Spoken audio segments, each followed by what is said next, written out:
Saudaraku yang kekasih di dalam Tuhan, kita berjumpa kembali hari ini untuk mendengarkan firman Allah. Tetapi sebelum kita melanjutkan cerita daripada firman Allah ini, saya akan membawakan satu lagu pujian terlebih dahulu. Tuhan selalu pimpin aku pada jalan yang lurus. Bagaimana boleh aku sangkal Tuhan yang tulus? Banyak godaan menimpa, ku berlindung padamu, ku bergemar dalam susah, karena Yesus sertaku. Ku bergemar dalam susah, karena Yesus sertaku. Amin. Nah, pada hari ini di pertemuan kita, cerita yang kita akan dengarkan masih terdapat di dalam kitab Keluaran. Nah, saat ini sudah berada di kitab Keluaran pasal 36. Nah, pada waktu pertemuan kita yang lalu, kita telah mendengarkan cerita daripada pasal 35 dari kitab Keluaran ini. Nah, di pasal 35 itu diceritakan judul-judulnya di sini saya akan bacakan, yaitu pertama, peringatan untuk menguduskan hari Sabat. Nah, jadi bagaimana Tuhan Allah menyuruh Musa untuk berkumpul, dan Tuhan Allah berkata mengingatkan kepada mereka kembali bahwa ada satu hari yang Tuhan sudah kuduskan, dan Tuhan berhenti dari segala pekerjaannya atau daripada segala penciptaan dunia, pekerjaan penciptaan dunia yang Tuhan sudah lakukan pada waktu yang lalu. Nah, ini diingatkan kembali kepada Musa dan disampaikan kepada bangsa Israel. Dan kemudian ada judul tentang persembahan khusus untuk mendirikan kemah suci dan untuk kebaktian di dalamnya. Nah, jadi di situ diceritakan bagaimana bangsa Israel harus membawa persembahan khusus ya untuk pembangunan daripada mendirikan kemah suci. Dan selanjutnya, judul selanjutnya yaitu pengangkatan Besalel dan Aholiab. Nah, kita tahu bahwa Besalel dan Aholiab ini dipilih khusus oleh Allah untuk membangun atau mendirikan kemah suci serta perabot-perabot yang terdapat di dalam kemah suci beserta dengan pakaian Imam Harun dan anak-anaknya. Nah, di pasal 36 ini kita akan melanjutkan cerita dari pasal 35 yang lalu. Nah, oleh sebab itu judulnya belum ada. Jadi langsung kita akan mendengarkan ceritanya. Nah, saya akan membacakan dari ayat pertama dari pasal 36 ini. Demikianlah harus bekerja Besalel dan Aholiab dan setiap orang yang ahli yang telah dikaruniakan Tuhan keahlian dan pengertian, sehingga ia tahu melakukan segala macam pekerjaan untuk mendirikan tempat kudus, tempat tepat menurut yang diperintahkan Tuhan. Nah, kemudian ayat 2. Lalu Musa memanggil Besalel dan Aholiab dan setiap orang yang ahli yang dalam hatinya telah ditanam Tuhan keahlian, setiap orang yang tergerak hatinya untuk datang melakukan pekerjaan itu.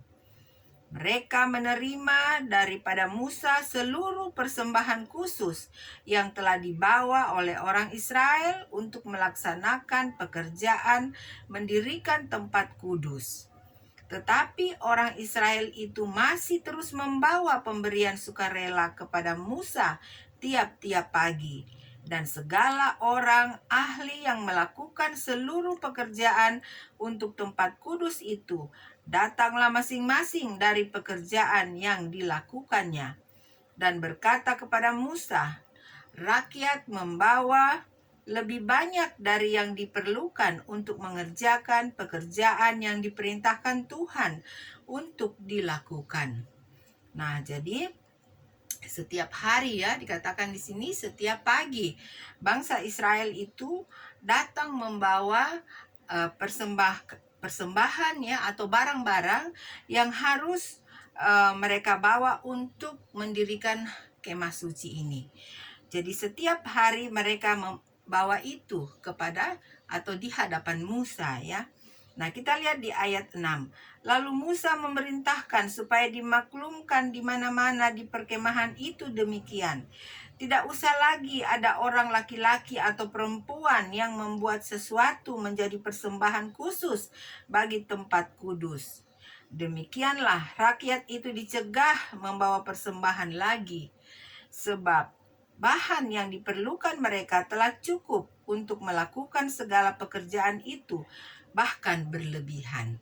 Nah, jadi bangsa Israel setiap hari, setiap pagi mereka membawa semua barang-barang yang akan dipakai untuk mendirikan kemah suci ya. Nah, Musa melihat bersama dengan orang-orang yang sudah dikhususkan untuk bekerja, mereka melihat bahwa bahan-bahan untuk mendirikan kemah suci ini sudah berlebihan ya, sudah terlalu banyak. Nah, oleh sebab itu Musa berkata seperti yang kita telah dengarkan ceritanya ya, mulai dari ayat 6 tadi, yaitu Musa memerintahkan supaya dimaklumkan di mana-mana di perkemahan itu. Nah, jadi Musa mengatakan tidak usah lagi ya, kita baca lagi, tidak usah lagi ada orang laki-laki atau perempuan yang membuat sesuatu menjadi persembahan khusus bagi tempat kudus. Nah, jadi Musa memberikan pengumuman ya kepada bangsa Israel bahwa tidak perlu lagi membawa persembahan khusus ini karena sudah berlebihan. Nah, saudaraku, itulah yang diceritakan dari pasal 36 ini dari ayat 1 sampai 7. Nah, sekarang kita masuk di ayat yang ke-8. Nah, di sini ada judulnya, yaitu membuat kemah suci. Nah, jadi tadi bahan-bahannya yang dikumpul. Nah, sekarang bagaimana cara untuk membuat kemah suci? Kita akan mendengarkan ceritanya. Ayat 8. Lalu semua ahli di antara tukang-tukang itu membuat kemah suci dari 10 tenda dari lenan halus yang dipintal benangnya, dan dari kain ungu tua, kain ungu muda, dan kain kermisi, dengan ada kerupnya buatan ahli tenun, dibuat orang semuanya itu. Nah, jadi kemah itu dikatakan terdiri dari apa? Beberapa bahan-bahan yang bagus ya, bahan-bahan yang apa? Yang mahal tentunya ya. Nah, saya percaya pada saat itu lenan halus ataupun dikatakan kain ungu tua, kain ungu muda, dan kain kermisi itu adalah kain-kain yang sangat mahal ya pada zaman itu.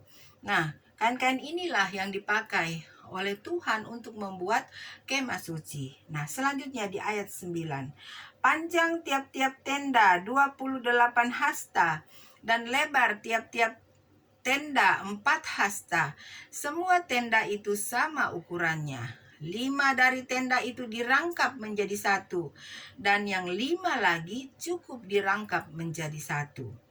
Pada rangkapan yang pertama di tepi satu tenda yang di ujung, dibuatlah sosok-sosok kain ungu tua, dan demikian juga di tepi satu tenda yang paling ujung pada rangkapan yang kedua. 50 sosok dibuat orang pada tenda yang pertama dan 50 sosok pada tenda yang di ujung pada rangkapan yang kedua, sehingga sosok-sosok itu tepat berhadapan satu sama lain. Nah, selanjutnya di ayat 13.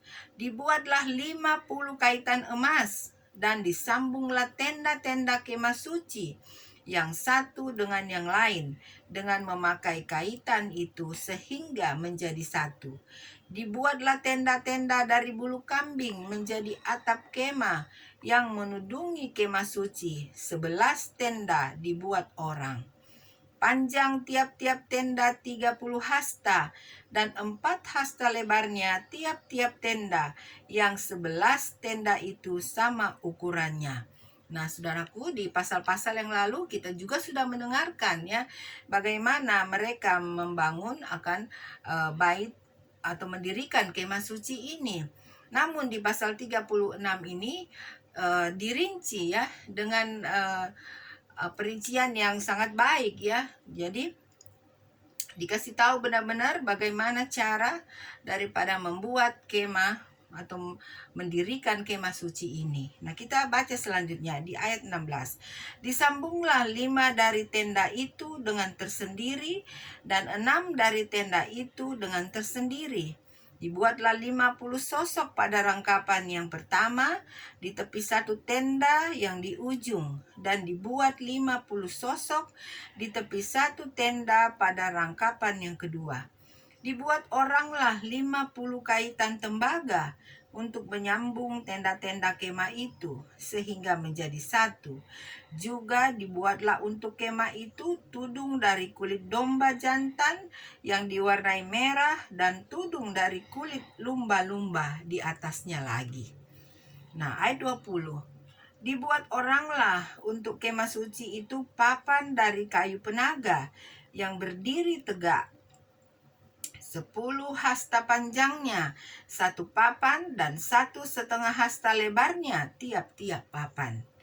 Tiap-tiap papan ada 2 pasaknya yang disengkang satu sama lain. Demikianlah diperbuat dengan segala papan kemah suci. Dibuat oranglah papan-papan untuk kemah suci, 20 papan pada sebelah selatan. Dan 40 alas perak dibuat orang di bawah ke-20 papan itu. 2 alas di bawah 1 papan untuk kedua pasaknya. Dan seterusnya 2 alas di bawah setiap papan untuk kedua pasaknya. Juga dibuat orang untuk sisi yang kedua dari kemah suci pada sebelah utara, 20 papan dengan 40 alas peraknya, 2 alas di bawah 1 papan, dan seterusnya 2 alas di bawah setiap papan. Untuk sisi belakang kemah suci pada sebelah barat dibuat oranglah 6 papan. 2 papan dibuat orang untuk sudut kemah suci di sisi belakang. Kedua papan itu kembar pasaknya di sebelah bawah, dan seperti itu juga kembar pasaknya di sebelah atas. Di dekat gelang yang satu itu, demikianlah dibuat orang dengan kedua papan yang untuk kedua sudutnya itu. Jadi ada 8 papan dengan alas peraknya, 16 alas, 2 alas di bawah 1 papan. Dibuatlah juga kayu lintang dari kayu penaga, 5 untuk papan-papan pada sisi yang satu dari kemah suci. 5 kayu lintang untuk papan-papan pada sisi yang kedua dari kemah suci. Dan 5 kayu lintang untuk papan-papan kemah suci yang merupakan sisi belakangnya pada sebelah barat. Nah, ayat 33. Dibuat oranglah kayu lintang yang di tengah menjadi melintang terus di tengah-tengah. Papan-papan itu dari ujung ke ujung. Papan-papan itu disalut dengan emas. Gelang-gelang itu dibuat dari emas sebagai tempat memasukkan kayu-kayu lintang itu. Dan kayu-kayu lintang itu disalut dengan emas. Nah, jadi kita tahu bahwa bahan-bahan daripada kemah suci ini juga perabot-perabotnya itu kebanyakan terdiri daripada emas ya.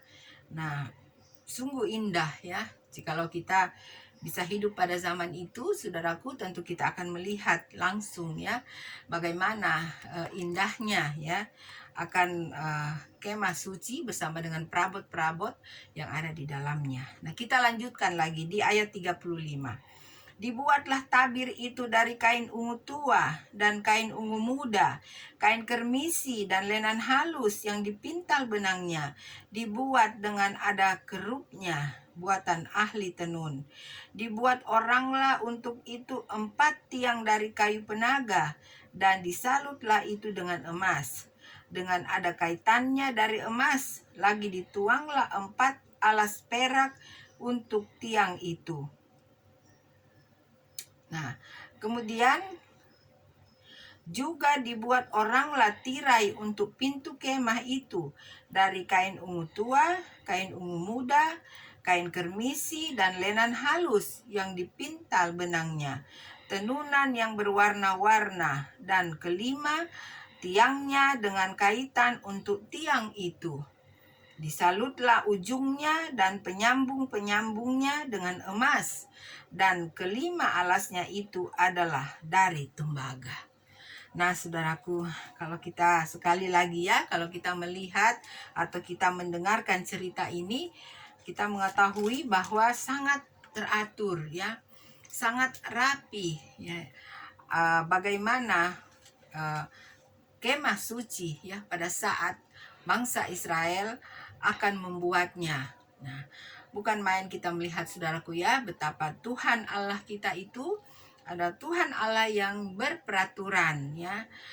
Tuhan Allah yang menginginkan akan umat-umatnya untuk mempunyai peraturan-peraturan ya, baik dalam peraturan-peraturan untuk menyembah kepada Dia, baik peraturan-peraturan untuk tempat di mana Tuhan Allah akan hadir di tengah-tengah bangsa Israel atau di tengah-tengah umatnya pada saat itu.